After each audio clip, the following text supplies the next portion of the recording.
کہنا یہ چاہ رہا ہوں، ٹورزم اس خطے کے لیے اللہ کی ایک نعمت ہے۔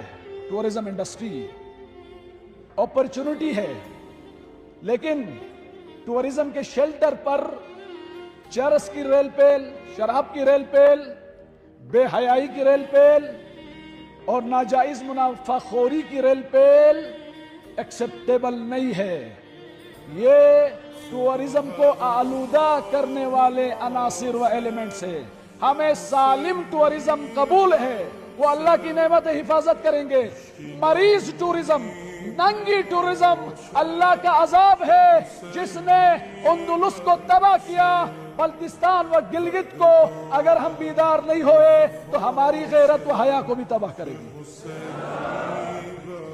اس میں عالم کا اپنا کردار ہے، اسکالر کا اپنا کردار ہے، ڈرائیور کا اپنا کردار ہے، ہوٹل کے مالک کا اپنا کردار ہے۔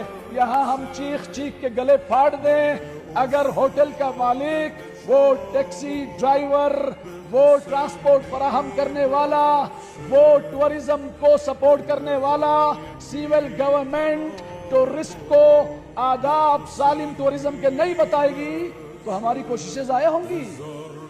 میں سیول گورنمنٹ سے ریکویسٹ کروں گا، نقطۂ ضعف بہت ہے، جتنے بھی ٹورزم کے لیے یہاں آتے ہمارے مہمان ہیں، شریعت کا تقاضا ہے، ان کا احترام واجب ہے، لیکن مہمان کے بھی فرائض ہیں۔ آپ بتائیں، you are not going to New York, you are going to Gilgit Baltistan. حجاب ہماری ریڈ لائن ہے، حیا دینداری ہمارے وجود کا حصہ ہے۔ ہم اپنے دینداری، حیا، حجاب، پاک دامنی کو خراب ہونے نہیں دیں گے۔ یہ امام حسین کے خون سے ہم نے وعدہ کیا۔ لہذا سالم ٹورزم کا گراؤنڈ حکومتی مشینری اپنی طاقت کو یوٹیلائز کر کے فراہم کرنا آپ کی ذمہ داری ہے۔